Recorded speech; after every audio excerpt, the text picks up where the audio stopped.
All rise. Veuillez vous lever.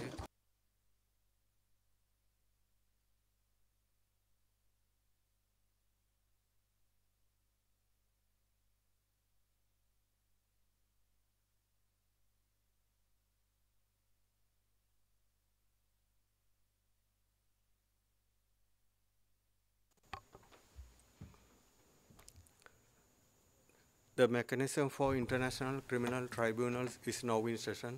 L'audience du mécanisme pour le tribunal pénal international est ouverte. Please be seated.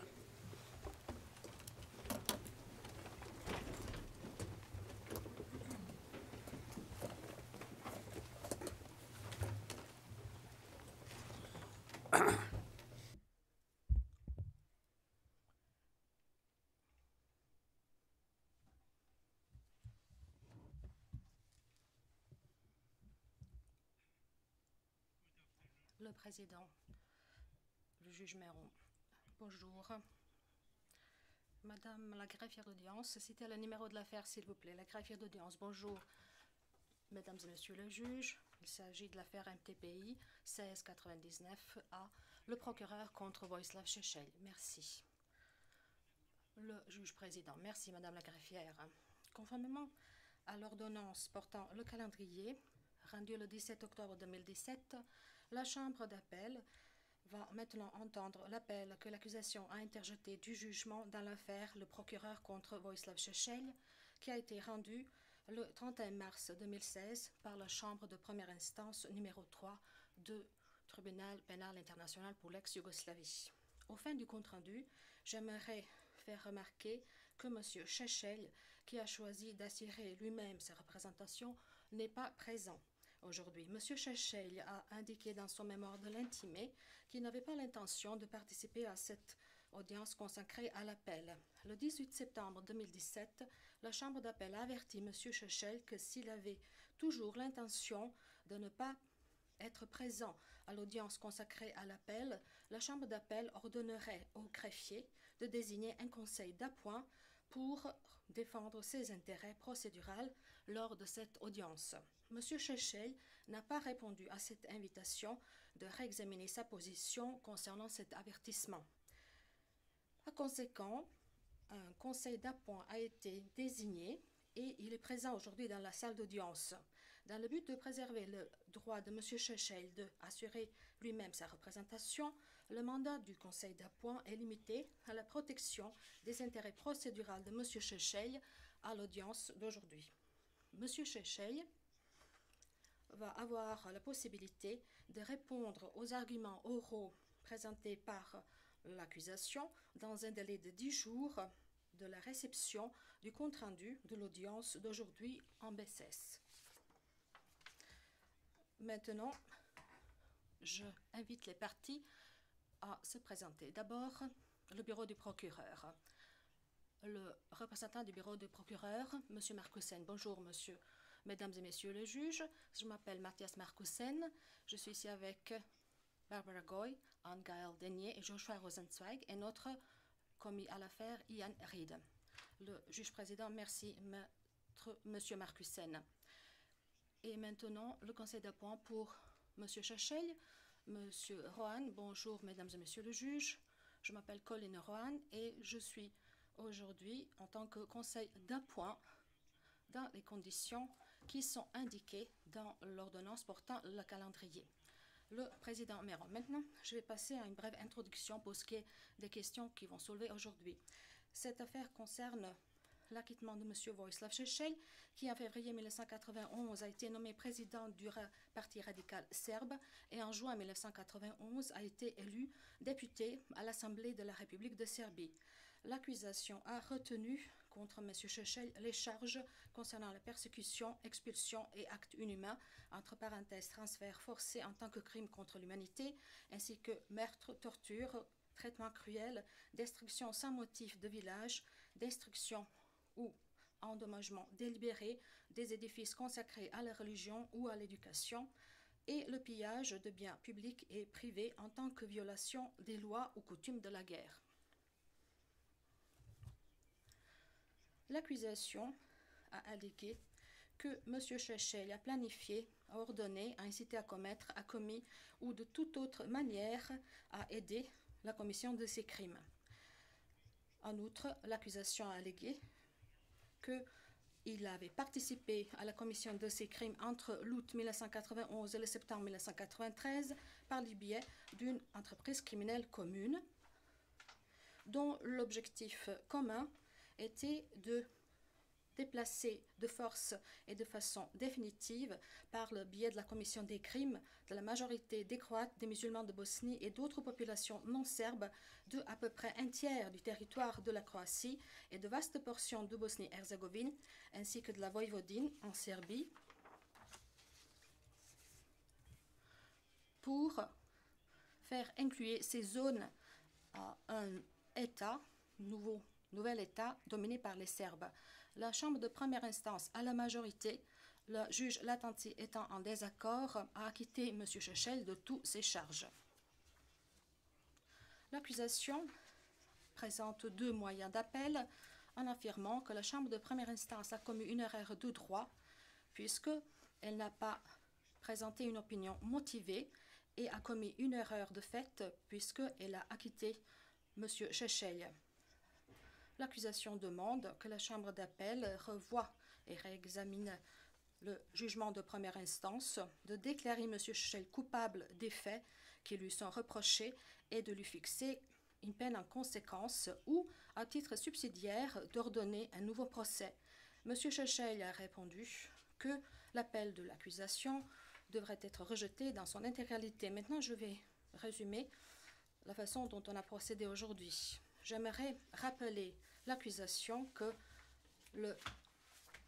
l'audience consacrée à un appel n'est pas un procès de novo et que l'accusation doit s'abstenir de répéter sa thèse comme elle a été présentée au procès. Les arguments doivent être limités aux erreurs alléguées, aux erreurs de droit qui infirment le jugement de première instance ou des erreurs de fait alléguées qui ont entraîné un déni de justice. Pendant l'audience, l'accusation peut présenter les arguments eu égard à ses moyens d'appel dans l'ordre qui convient à leur présentation.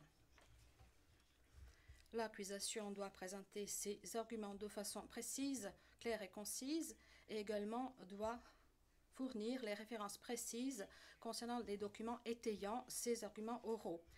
Bien sûr, les juges de la Chambre d'appel peuvent interrompre l'accusation à tout moment pour poser des questions ou bien les juges de la Chambre peuvent poser leurs questions à la fin de la présentation des arguments de l'accusation. La Chambre d'appel prit connaissance des mémoires et par conséquent, j'invite l'accusation à ne pas répéter mot pour mot ou de ne pas donner un résumé trop long de ses arguments écrits. J'aimerais également rappeler l'accusation d'être particulièrement prudent pour ce qui est de ne pas dévoiler des informations pouvant identifier un témoin protégé.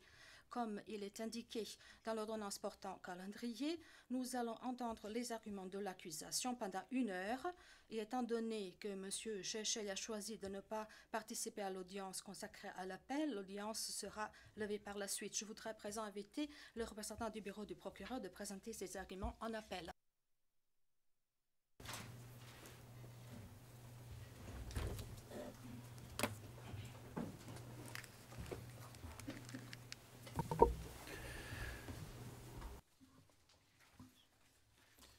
Merci, Madame et Messieurs les juges. Madame et Messieurs les juges, justice n'a pas été faite dans l'affaire contre Vojislav Šešelj. Et ce, pas seulement parce que Vojislav Šešelj a été acquitté, même si nous avons prouvé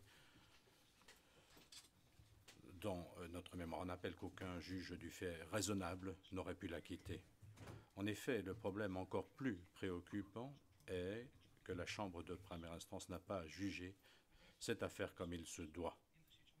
Nous nous trouvons donc dans une situation dans laquelle nous n'avons pas de jugement motivé. Dans notre premier moyen d'appel, nous avons identifié plusieurs erreurs que comporte le jugement. Chacune affaiblit le verdict. Mais l'erreur de loin la plus préoccupante est le fait que la Chambre de première instance n'ait pas étudié et analysé les moyens de preuve qui abondent au dossier et attestent des crimes commis en Croatie, en Bosnie et en Bosnie-Herzégovine. Comment un jugement a-t-il pu être rédigé sans prendre en compte les preuves des crimes?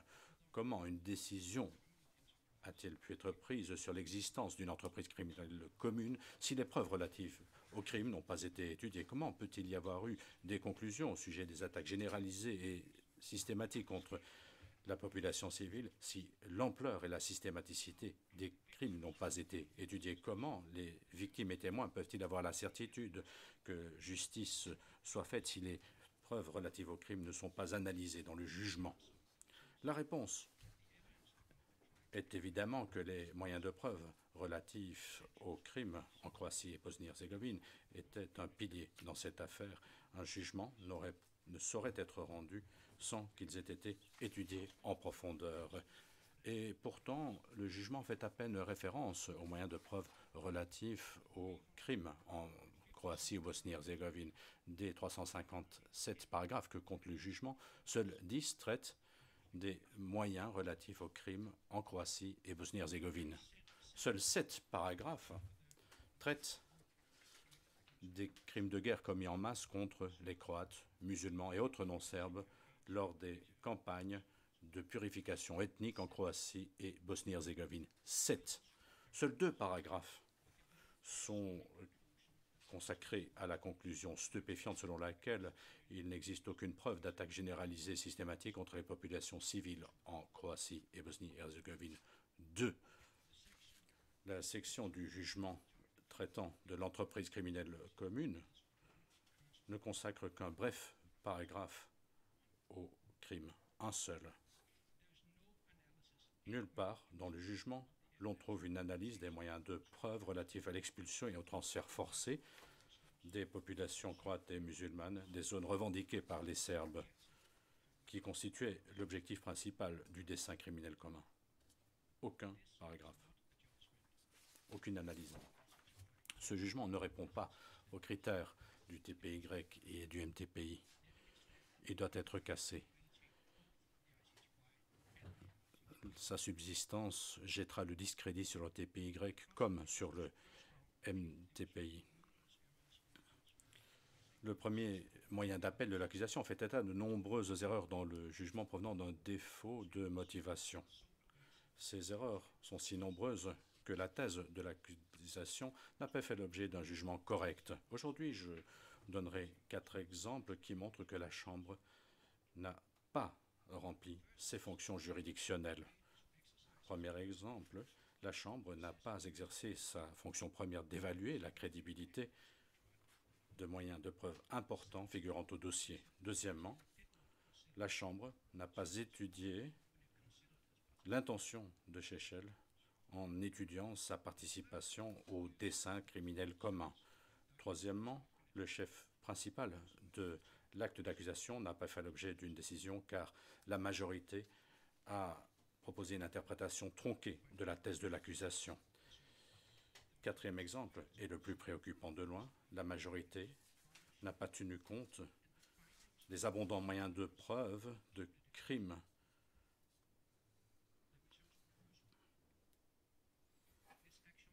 et cette étude est entachée de sérieux défauts.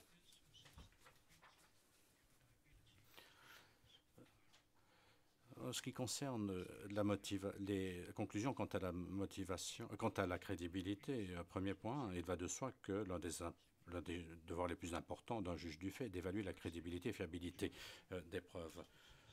Comme la chambre d'appel du TPIR l'a dit dans l'affaire Ntakegura, dans un premier stade, la chambre de première instance doit évaluer la crédibilité des moyens de preuve pertinents présentés. Pourtant, on ne trouve quasiment aucune analyse de la crédibilité ni conclusion sur les preuves dans le jugement.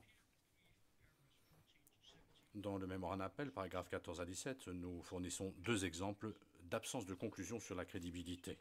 Premièrement, en audience, plusieurs témoins sont revenus sur les déclarations qu'ils avaient faites à l'accusation et ont prétendu que l'accusation les avait contraints de signer de fausses déclarations. La Chambre de première instance a nommé un amicus curiae pour faire une enquête, lequel a conclu que ce n'était pas l'accusation qui avait intimidé les témoins. Et s'agissant d'un témoin, Stojanovic, la Chambre de première instance a déclaré que le fait qu'il soit revenu sur ces déclarations ébranle sa crédibilité. Et je cite, « Il existait donc clairement des questions relatives à la crédibilité qui appelaient une réponse pour tous les témoins qui sont revenus sur leurs déclarations. Toutefois, aucune analyse de la crédibilité de leur déposition ne figure dans le jugement. Et la décision sur la crédibilité est une décision du 11 septembre 2008. Deuxièmement, la Chambre se réfère fréquemment au compte-rendu d'audience du témoignage de Šešelj dans l'affaire Milosevic et semble accepter comme vrai des négations qui sont intéressées. Mais on ne trouve nulle trace dans le jugement d'une analyse de la crédibilité de Šešelj. Il n'est pas tenu compte du fait que Šešelj avait déjà été inculpé au moment de son témoignage et avait dès lors intérêt à s'exonérer. Il n'y a aucune évaluation de la crédibilité de son témoignage à la lumière des autres preuves figurant dans le dossier. Des moyens de preuve aussi importants auraient dû être passés au crible et cela n'a pas été le cas. Je souhaite souligner que ces deux exemples fournis dans notre mémoire d'appel ne sont pas uniques en leur genre. En réalité, il n'y a pratiquement aucune conclusion quant à la crédibilité dans le jugement. La Chambre a recueilli les dépositions de près de 100 témoins. Elle a rendu des conclusions quant à leur crédibilité pour 8 d'entre eux seulement. Paragraphes 22, 23, 244, 333 et 341. C'est en vain qu'on cherchera des conclusions sur la crédibilité des autres témoins dans le jugement. La quasi-absence de conclusion quant à la crédibilité des moyens de preuve figurant au dossier est la preuve d'un grave défaut entachant le jugement dans cette affaire. Le deuxième vice grave dans le jugement de l'affaire est que la Chambre de première instance n'a pas jugé la thèse de l'accusation concernant la mens rea de Šešelj, concernant sa participation au but criminel commun, comme nous l'avons montré au paragraphe 26 au 41 du mémoire en appel. La Chambre de première instance n'a pas examiné les éléments de preuve volumineux concernant le fait que Šešelj a exprimé son intention de façon répétée et explicitement à achever le but commun criminel par les moyens violents. Ses appels en faveur d'échanges de population, ses déclarations que les Serbes et les Croates ne pourront plus vivre ensemble, son incitation qui alimentait les craintes parmi les Serbes qu'ils étaient menacés. Ces appels en faveur de la revanche, ces promesses que couleront des fleuves de sang si la Bosnie-Herzégovine en venait à déclarer son indépendance. Ces déclarations et d'autres éléments de preuve de Šešelj et de son intention montrent clairement devait être considéré afin de déterminer s'il partageait le but criminel commun visant à enlever par la force les non-serbes en commettant des crimes. Mais cela n'a pas été le fait. Qui plus est, la majorité n'a même pas examiné les conclusions au paragraphe 338 du jugement que certains des discours de Šešelj était un appel à peine déguisé en faveur de l'expulsion, paragraphe 338. Ceci démontre l'intention de Šešelj à mener à bien des déplacements forcés. Mais la majorité de la Chambre, composée du juge Anthony Tignan, estimait qu'il pouvait s'agir, et je cite, de l'expression d'un programme politique alternatif qui n'avait jamais été mis en œuvre. Fin de citation.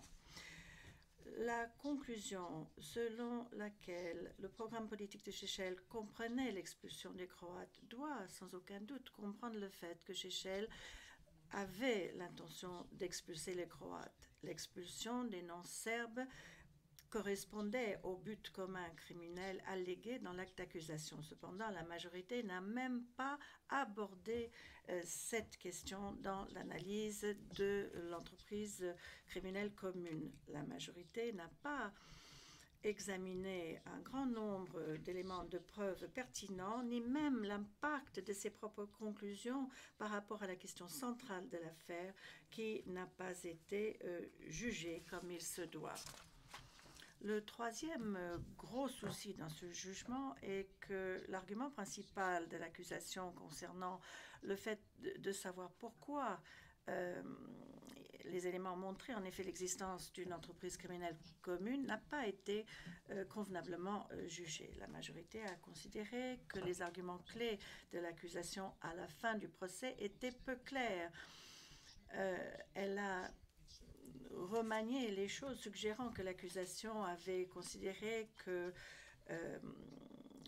la mise en place des autorités serbes dans les zones revendiquées par les Serbes, le fait d'armer, de former et d'utiliser les forces serbes pour mettre en place le contrôle territorial n'était pas illégal. Ce faisant, la Chambre n'a pas véritablement examiné la thèse de l'accusation, à savoir que le grand nombre de crimes prouve en effet l'existence d'un but criminel commun.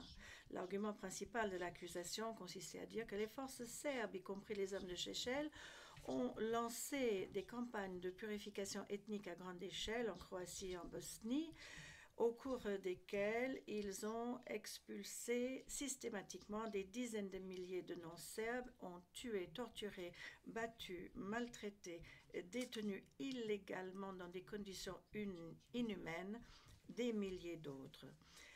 Les biens des non-serbes ont été pillés ou détruits. Des mesures discriminatoires ont obligé les non-serbes à quitter la zone et ont empêché ceux qui avaient été expulsés de revenir. Ces atrocités de masse systématiques, le fait des hommes de Šešelj et d'autres forces serbes, ont été dirigées à l'encontre de tous les non-serbes dans les territoires revendiqués par Šešelj et les autres membres de l'entreprise criminelle commune. Ceci appelle une seule conclusion. Les crimes qui figurent dans l'acte d'accusation ont été commis dans le cadre d'une entreprise criminelle commune. Ceci aurait dû être jugé. Or, cela n'a pas été le cas. Nous avons abordé le défaut gravement inquiétant de la majorité concernant l'évaluation de la thèse juridique principale de l'accusation au paragraphe 75 à 108 de notre mémoire en appel. Je pourrais ajouter, si tout cela n'a pas été suffisamment clair, que le chef d'accusation, dans l'acte d'accusation, devait juger. En effet, il n'y avait aucune ambiguïté dans l'acte d'accusation. Dès le 26 mai 2004, la chambre d'accusation, à l'époque composée du juge Agius, qui était président, et le juge Antonetti et le juge Parker, ont considéré que le paragraphe 6 de l'acte d'accusation portant sur le but criminel commun de l'entreprise criminelle commune était suffisamment clair. À l'époque, le paragraphe 6 de l'acte d'accusation avait défini le but criminel commun comme étant, et je cite, forcé à quitter de façon définitive par la commission de crimes, fin de citation, des non-serbes dans les zones revendiquées par les Serbes. Et d'ailleurs, le paragraphe de la troisième version de l'acte d'accusation se lit exactement de la même manière. Donc, cette soi-disant confusion de la part de la majorité concernant la nature du but criminel commun allégué ne fait que cacher un défaut de jugement de l'aspect principal de l'affaire. J'aborde maintenant les éléments manquants, l'analyse manquante plutôt des éléments de preuve des crimes commis en Croatie et en Bosnie-Herzégovine. Comme je l'ai déjà dit, sur les 357 paragraphes du jugement, seulement 10 paragraphes portent sur les crimes commis en Croatie et en Bosnie-Herzégovine. Comment est-ce possible? À titre de comparaison, la majorité accorde 15 paragraphes à débattre entre les juges et le conseil de l'accusation dans l'affaire Milosevic, qui n'a rien à voir avec des éléments de preuve, et en tout cas pas dans cette affaire. Même les quelques conclusions que l'on peut trouver dans le jugement posent problème gravement. Il n'y a pas, ces conclusions ne sont pas motivées et portent sur des crimes isolés, sans aucun débat sur le contexte de leur commission. Vous verrez à l'écran maintenant le paragraphe 210 du jugement. Je ne vous suggère pas de lire le texte maintenant, je l'affiche uniquement à titre d'illustration. Il s'agit d'une liste. Diapositive suivante, s'il vous plaît. Pardon, il s'agit donc d'une simple liste sans aucune explication pour étayer ces conclusions. Il s'agit tout simplement d'une liste de conclusions. Revenons au précédent, s'il vous plaît.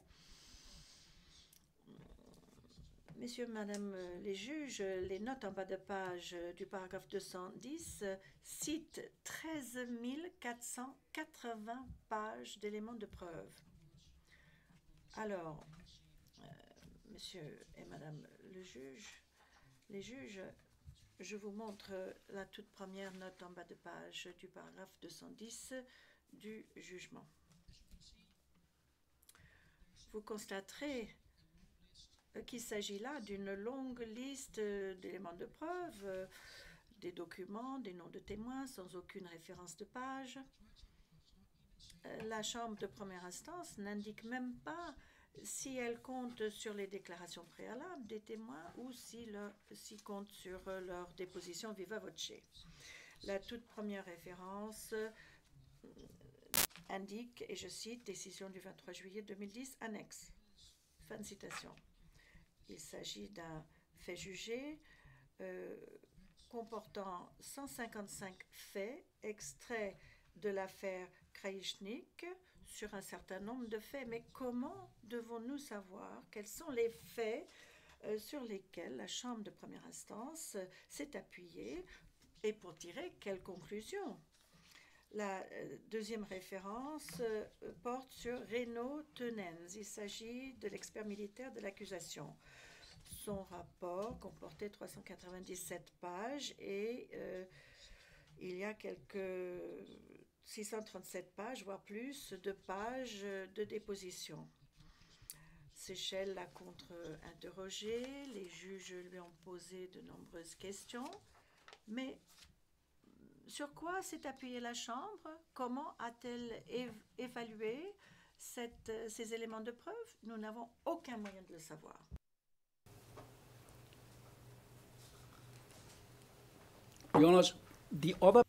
Mesdames et Messieurs les juges, les autres paragraphes comportant des conclusions relatives aux crimes de guerre suivent le même format, avec une série de puces et de longues citations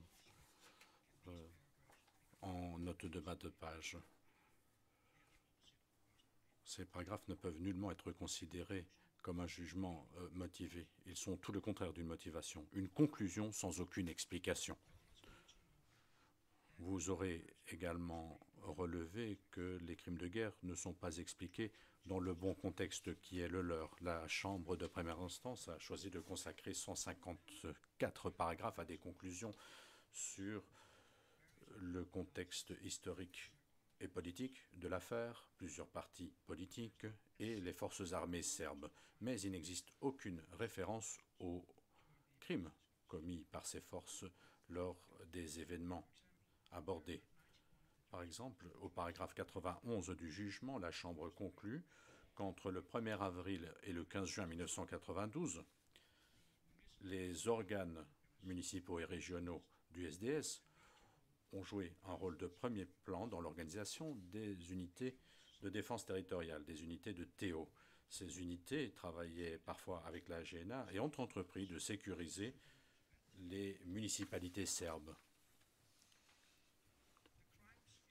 Les crimes à Zvornik que nous venons de voir ont été commis pendant cette même période de temps par les hommes de Chechel, les hommes d'Arkan, la défense territoriale locale, la police locale, avec le soutien de l'armée.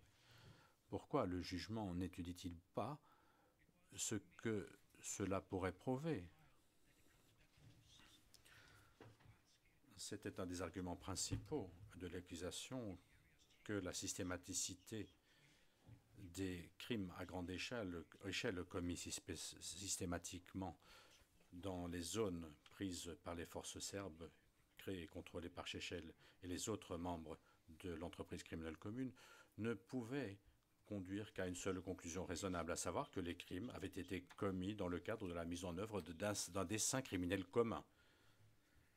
Le fait de ne pas avoir replacé les crimes dans leur contexte est une preuve supplémentaire qui prouve que les questions principales de cette affaire n'ont pas été tranchées. Enfin, je voulais à présent passer aux paragraphes 192 et 193 du jugement, où la Chambre aboutit à la conclusion stupéfiante que l'accusation n'avait pas prouvé qu'il existait une attaque généralisée systématique contre les populations civiles et en Croatie, Bosnie-Herzégovine.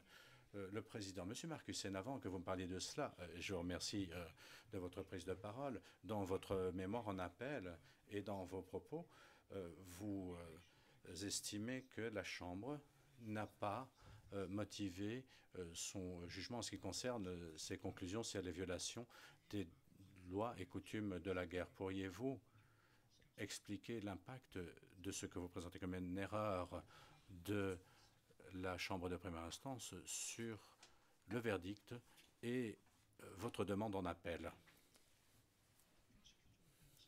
Le procureur.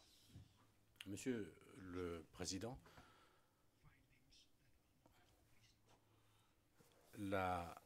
l'accusation a fait un appel de principe contre toutes les conclusions qui ne sont pas motivées. La Chambre de première instance, comme je l'ai dit, utilisant les mêmes conclusions motivées, a jugé qu'un nombre de crimes n'avait pas été prouvés. Ces erreurs ont un impact sur l'acquittement, bien entendu. Mais on ne peut pas avoir le beurre et l'argent du beurre. Ce même problème de raisonnement et absence de motivation s'applique également aux crimes qui ont été jugés, prouvés. Et donc, nous avons fait appel contre toutes les conclusions. Nous ne pouvons pas directement montrer l'impact, mais simplement dire que le problème est systématique dans le jugement. Le président, merci. Le procureur.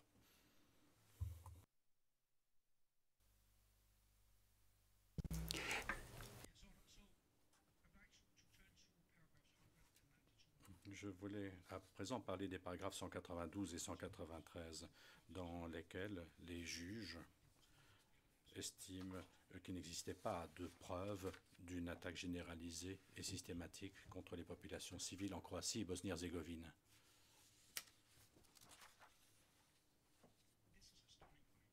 Il s'agit là d'une conclusion des plus stupéfiantes. Les victimes et témoins ont droit à une explication pour qu'ils puissent comprendre comment la Chambre de première instance a pu parvenir à une conclusion contredisant des dizaines d'autres jugements du TPY rendus auparavant.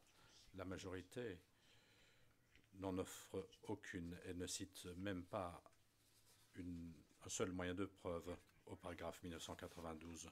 En lieu de cela, elle ne se réfère qu'à, et je cite, la totalité de la preuve, fin de citation. Mais comme la Chambre d'appel au paragraphe 433 de l'affaire Tolimir, du jugement de l'affaire Tolimir, donc l'a indiqué, une simple référence à la totalité de la preuve, sans explication supplémentaire, n'est pas suffisant pour constituer une motivation. Qui plus est, nous savons que la majorité n'a pas pris en compte la totalité des moyens de preuve au dossier. Je voulais d'abord attirer votre attention sur une omission dans le jugement qui est si flagrante qu'on risque de ne pas la remarquer. Il s'agit de la non-reconnaissance totale de l'existence des preuves relatives aux crimes d'expulsion et de transfert forcé figurant au dossier. Ces preuves ne sont mentionnées nulle part au jugement.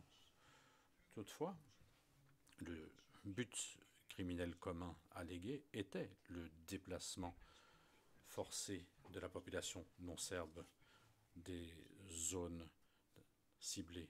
Les preuves démontrent que des dizaines de milliers de personnes ont été expulsées par la force des zones qu'elles habitaient.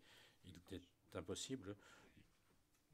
impossible d'aboutir à des conclusions sur la question sur le dessein criminel commun et les attaques généralisées systématiques contre la population civile sans en tenir compte. Deuxièmement, la majorité, au paragraphe 29 du jugement, a explicitement exclu les preuves de ce qui était convenu d'appeler les municipalités relevant de la systématicité. Cette décision contredit la décision du juge Antonietti en tant que juge d'avant-procès, selon laquelle les preuves relatives à la systématicité étaient pertinentes, notamment pour déterminer s'il existait une attaque généralisée systématique et une responsabilité liée à l'entreprise criminelle commune. Mais la majorité ne l'a pas considéré comme pertinent car cela, et je cite, ne répète que des accusations très similaires. Fin de citation. Mais c'est précisément là l'objet de preuves relatives à une systématicité. Ce sont les similarités qui prouvent une systématicité et c'est de cette systématicité que l'on tire des conclusions. Comme la Chambre de première instance l'a expliqué dans l'affaire Perlich et consorts, c'est dans le caractère systématique d'un crime, dans le sens d'une répétition régulière d'un comportement criminel similaire, que l'on peut discerner un caractère systématique.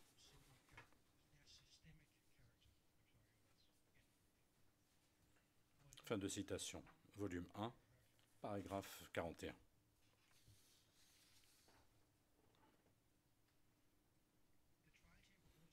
Qui plus est, la Chambre n'a pas pris en compte des douzaines de faits dont elle avait dressé constat judiciaire, faits qui prouvaient qu'il existait une attaque généralisée et systématique contre les non-serbes. Par exemple, le fait reconnu par constat judiciaire numéro 1, fait 172, nous dit la chose suivante au sujet de la Bosnie. D'une manière générale, les prises du pouvoir par les militaires passaient par des bombardements, des tirs embusqués et le regroupement des non-serbes dans la région. Ces tactiques ont souvent causé la mort de civils et la fuite des non-serbes. Les non-serbes restants étaient ensuite obligés à se rassembler dans des points de rassemblement dans les villes pour y être expulsés. Des nombres importants de non-serbes ont été emprisonnés, battus et obligés à chanter des chants tchétniques et leurs objets précieux ont été confisqués. Et cela a été accompagné de destruction généralisée de biens immeubles et personnels. Bien qu'elle affirme le contraire, la majorité n'a pas étudié la totalité de la preuve. Elle n'a même pas réfléchi aux conclusions pouvant être tirées des nombreux crimes qu'elle avait jugés, prouvés au paragraphe 207, 210, 213, 216 et 219.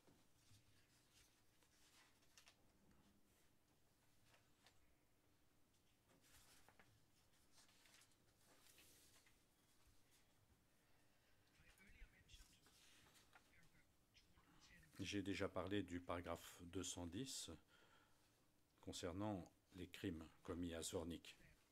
Les crimes de la guerre, dont la Chambre reconnaît qu'ils sont prouvés dans ce paragraphe, à eux seuls prouvent qu'il existait une attaque généralisée et systématique contre la population musulmane à cet endroit.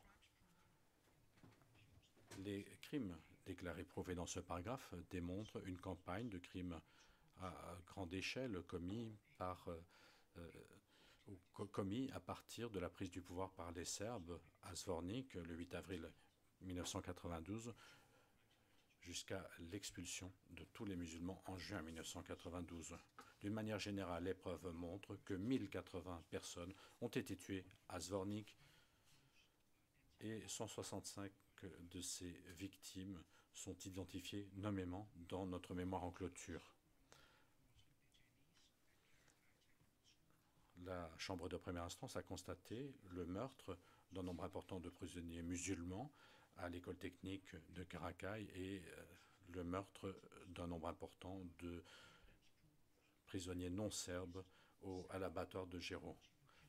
Les moyens de preuve montrent qu'au moins 740 personnes ont été tuées à ces deux endroits et la Chambre a spécifiquement détaillé 67 autres meurtres. La Chambre a également conclu que des actes de torture et des traitements cruels ont été infligés aux prisonniers musulmans dans plusieurs centres de détention dirigés par les forces serbes, tels que l'usine à chaussures Standard, l'exploitation agricole Ekonomia, l'usine Siglana, la maison de la culture Drinjaca, l'école technique de Karakai et la maison de la culture de Čelopac entre mai et juin 1992. Ces crimes systématiques dans la durée à grande échelle dans ces endroits démontrent l'existence d'une attaque systématique et généralisée à l'encontre de populations civiles. Et bien évidemment, il n'y avait pas qu'à Zvornik que de tels crimes ont été commis. Les crimes de guerre ont été prouvés à Vukovar, dans la région de Sarajevo, à Mostar et Nevesinje, conformément à une ligne de conduite identique. Enfin, j'aimerais attirer l'attention de la Chambre à la fin du paragraphe 193 du jugement qui représente la conclusion de la majorité concernant l'attaque généralisée et systématique. Dans ce passage, la majorité tient compte de l'argument présenté par Šešelj que des bus avaient été fournis non pas dans le cadre d'opérations de transfert forcé de la population, mais plutôt en tant qu'acte d'assistance humanitaire visant des non-combattants qui fuyaient des zones où ils ne se sentaient plus en sécurité. Fin de citation. La majorité cite des éléments partiels de preuves se rapportant à deux témoins, considérant que cela est suffisant pour prouver une quelconque réalité à cette proposition étonnante que les bus étaient fournis en guise de geste humanitaire. Les éléments de preuve cités par la majorité ne sont pas du domaine public. Je ne peux donc pas, malheureusement, en débattre aujourd'hui, mais je me permets de citer la référence à notre mémoire en appel, paragraphe 51-57, où nous démontrons en effet que la majorité a examiné les éléments de preuve totalement hors contexte au point de prouver le contraire de la réalité. Les éléments de preuve au dossier montrent que Šešelj lui-même était favorable à l'expulsion de bus remplis de non-serbes des zones qu'il considérait comme serbes afin de changer la composition démographique de ces zones. Il disait à propos des Croates en Serbie, et je cite, « Sans doute que la meilleure solution, s'ils ont tellement pitié des Croates, ce serait tout simplement de les faire monter dans des bus et des camions et de les emmener à Zagreb. » Fin de citation. Nouvelle citation. « Les Croates n'ont rien à faire en Serbie. Tous ceux qui en appellent aux droits de l'homme et aux libertés fondamentales n'ont qu'à les chercher à Zagreb. Nous allons les accompagner dans des bus et nous les conduirons à la frontière. Fin de citation. Il s'agit d'une citation de la pièce P75,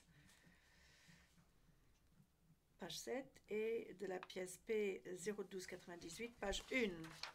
Les éléments de preuve montrent que c'est exactement ce qui s'est passé dans les villes incluses dans les chefs d'accusation. Les victimes ont été obligées à monter dans des bus dans les zones revendiquées par les Serbes ou d'aller dans des centres de détention où ils ont été brutalisés une fois que leur maison, leur village et leur lieu sacré avaient été complètement dévastés et les membres de leur famille assassinés. Au moment des événements, la mission de surveillance de la communauté européenne dans les Balkans a décrit les crimes en Croatie jusqu'en novembre 1991 de la façon suivante, et je cite: à travers de vastes zones de territoire, dans d'innombrables petits villages croates, les habitants ont été tués ou forcés à évacuer une fois que leur village avait été détruit au bulldozer. Ils avaient été tout simplement détruits. Ils ont été, détruits aveuglément. Il s'agit de la pièce P412 à la page 13. Le président, je vous prie de m'excuser. Avez-vous l'intention, Monsieur Marcussen, de parler de manière précise de certains des discours de Monsieur Šešelj, tels que son discours à Vukovar, ainsi que son discours à... Sinon, je vous en poserai une question. Monsieur Marcussen, non, je n'en avais pas l'intention. C'est traité dans notre mémoire en appel écrit. Nous pourrons aborder ces questions évidemment, mais nous voulions nous concentrer aujourd'hui sur les erreurs, les vices du jugement, les vices principaux du jugement. Et en effet, nous avions déjà dit qu'un grand nombre de ces discours n'avaient pas été suffisamment examinés par la Chambre de première instance. Le président, dans ce cas, je vais vous poser une question qui n'est peut-être pas traitée de façon tout à fait claire dans vos conclusions écrites, dans votre mémoire. Tout d'abord, en ce qui concerne Vukovar, dans votre mémoire en appel, vous dites que M. Šešelj a lancé les crimes à Vukovar lorsqu'il a donné instruction aux forces serbes, et je cite, « Aucun Ustashi ne devrait quitter Vukovar en vie ». Fin de citation. L'accusation considère que le juge des faits n'aurait pas pu considérer qu'une telle déclaration n'était pas une incitation à la persécution en tant que crime contre l'humanité. Au paragraphe 318, la Chambre de première instance a exprimé des doutes concernant le contenu exact de la déclaration de M. Šešelj.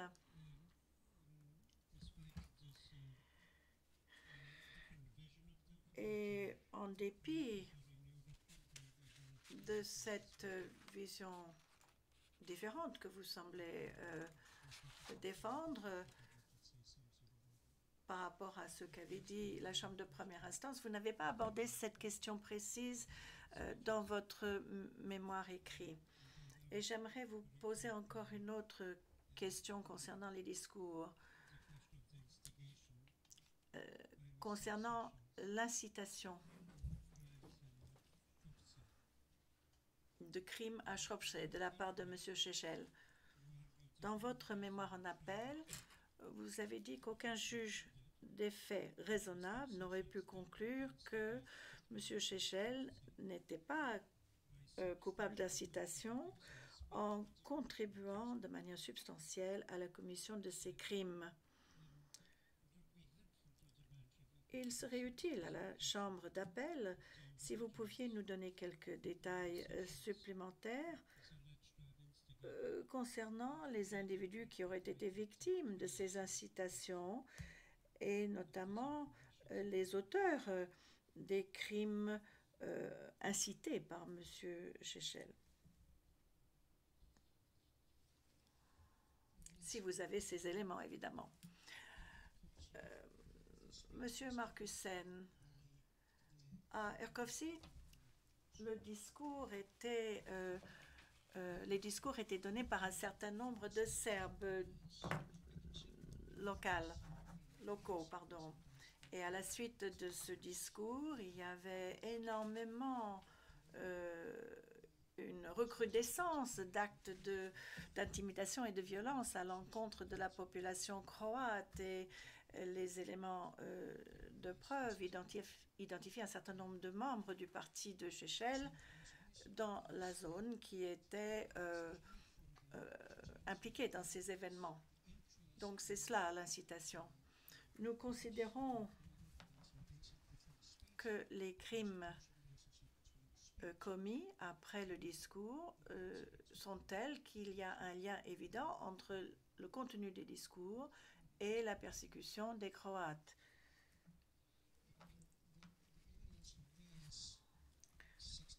Alors, les éléments de preuve de VS 67 a abordé cela plus en détail et je me permets de vous référer au paragraphe 203 de notre mémoire en appel où nous mentionnons de façon précise ces éléments. Le Président, vous avez des noms, n'est-ce pas? Vous citez des noms?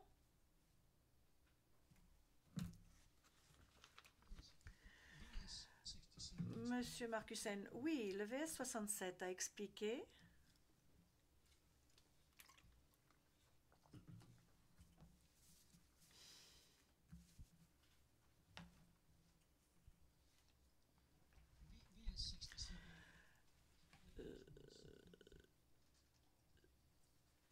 le VS 67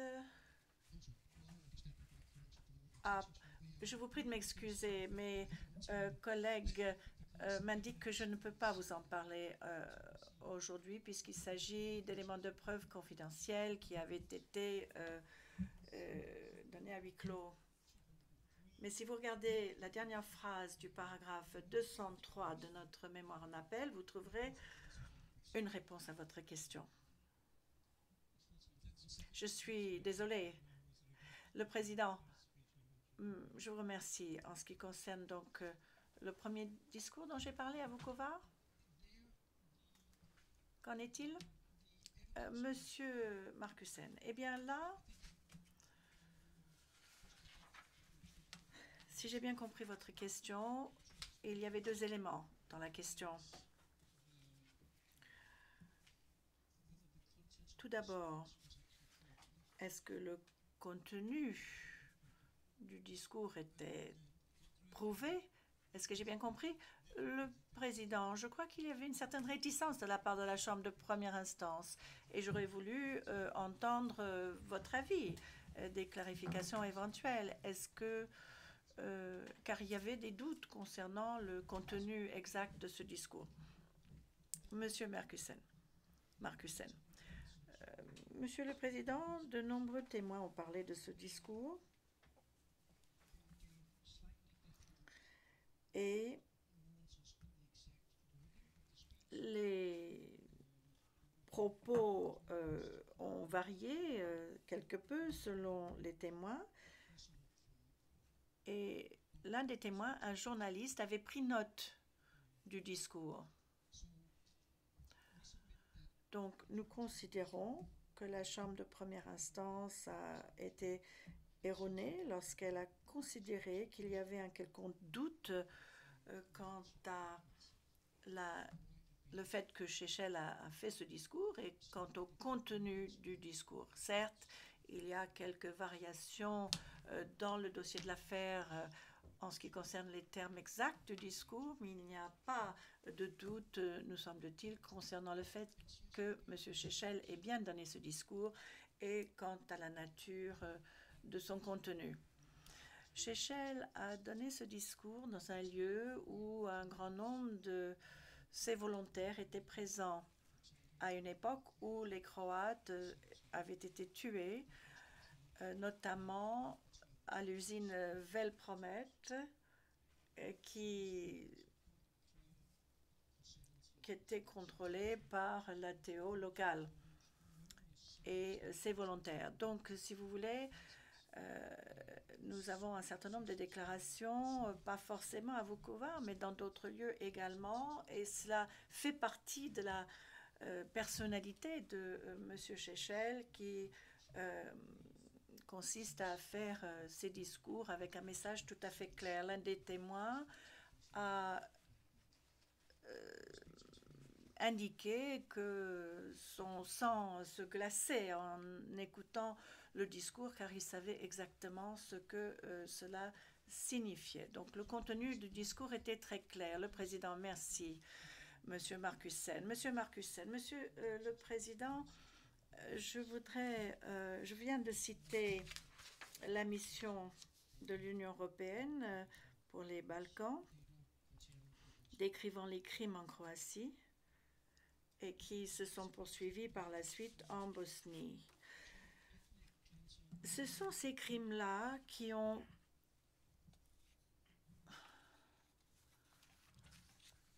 fait entrer le terme de purification ethnique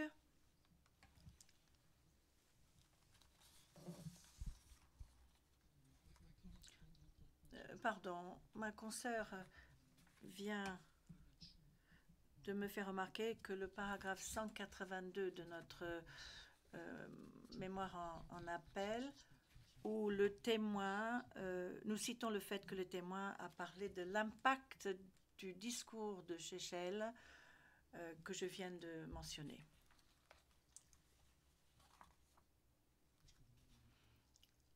Un instant, s'il vous plaît, Monsieur le Président. Messieurs, Madame le juge.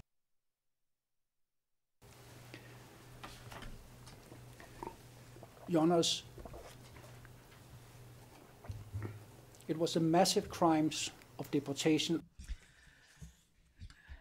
Monsieur le Président, Messieurs, Madame les juges, il s'agissait de crimes massifs qui ont fait que le terme même de purification ethnique faisait partie du vocabulaire d'une toute nouvelle génération et c'est la raison d'être même de la création du TPY. La suggestion de la majorité consistant à dire que ces bus pouvaient avoir été fournis en guise de geste humanitaire est une insulte aux victimes et aux témoins qui ont déposé devant la Chambre de première instance. Les erreurs démontrées dans le cadre du premier moyen d'appel, dans notre mémoire en appel, sont graves et se retrouvent tout au long du jugement. Donc, il ne s'agit absolument pas d'un jugement motivé. Comme je l'ai indiqué dans les différents exemples que j'ai présentés, la Chambre de première instance n'a pas avancé de conclusion portant sur la crédibilité des conclusions et n'a pas jugé les questions centrales de l'affaire et tout du moins a omis d'examiner de vastes pans des éléments de preuve qui permettraient de prouver l'existence d'une entreprise criminelle commune. Et c'est d'ailleurs le sujet principal de cette affaire. Alors, la Chambre d'appel peut exercer son pouvoir discrétionnaire de plusieurs manières une fois que le jugement est cassé. Vous pouvez exercer ce pouvoir et cela a été le fait. La Chambre peut présenter des conclusions et des condamnations sur la base de l'affaire existante. Or, l'accusation a reconnu dans son mémoire en appel dans l'affaire Stanisic et Simatovic qu'il estimait ne pas être en mesure de le faire. Et donc, si la Chambre considère qu'une autre analyse des éléments du procès serait inappropriée sans pouvoir réécouter de nouveau les témoins, alors un nouveau procès s'imposerait. L'accusation reconnaît également que dans l'affaire Pirlich, récemment, la Chambre d'appel a considéré qu'il ne serait pas approprié de mener à bien son propre analyse du dossier de l'affaire.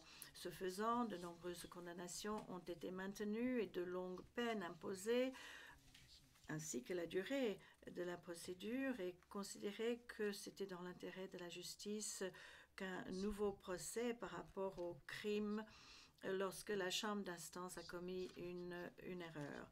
Mais une approche similaire ne serait pas appropriée dans cette affaire, car des chefs d'accusation graves à l'encontre de Vojislav Šešelj n'ont pas été jugés comme il se doit. C'est pourquoi, quelle que soit la décision discrétionnaire de la Chambre d'appel, nous considérons que vous ne pouvez pas vous en tenir à ce jugement. Le jugement doit être cassé et l'acquittement infirmé. Si vous deviez rejeter le premier moyen d'appel et considérer que le jugement a été suffisamment motivé et que l'affaire a été correctement jugée, alors nous vous demandons de bien vouloir examiner le deuxième moyen d'appel. En ce qui concerne ce deuxième moyen d'appel, nous nous en tenons à notre mémoire en appel. Monsieur et Madame les juges, membres de la Chambre d'appel, nous vous remercions, à moins que vous ayez des questions. Le Président, est-ce que l'un ou l'autre de mes confrères ou consoeurs souhaite poser des questions? Je n'en vois point. Le juge Méron poursuit. Je suppose que le Conseil commis d'office pour la défense n'a pas de questions sur la question de la défense des droits à la procédure de M. Šešelj. Ceci met donc un terme à l'audience. Oh oui, le procureur. Tant que nous sommes encore en audience, à la page 2, ligne 9. Pardon, dit le juge. Le procureur. Au compte rendu d'audience, page 2, ligne 9, il y a une erreur. J'ai présenté Barbara Goy comme conseil chargé de l'affaire, mais on parle de Lisa Biercé, qui était à l'époque membre de l'équipe qui travaillait sur le procès à l'époque. Le président, merci. Monsieur Marcussen, merci, monsieur le président. Merci pour cette rectification, dit le président. Ceci met un terme à l'audience dans cette affaire en appel. Et je vous rappelle que, conformément à l'ordonnance portant calendrier du 17 octobre 2017, la réponse écrite de M. Šešelj aux arguments oraux de l'accusation est attendue dans les 10 jours de la réception de la version BCS du compte-rendu de cette audience, et la réplique de l'accusation est attendue dans les 5 jours de la réception de la version anglaise de la réponse de M. Šešelj. Avant de lever l'audience, je voulais profiter de cette occasion pour remercier tous ceux qui ont travaillé sur cette affaire. Je remercie tout particulièrement le procureur. Je voulais également remercier le greffe qui a merveilleusement organisé l'audience d'aujourd'hui, ainsi qu'aux interprètes pour leur excellente aide. La Chambre d'appel rendra une décision en temps utile après la réception, le cas échéant, de la réponse de M. Šešelj et le cas échéant de la réplique écrite de l'accusation. L'audience est levée.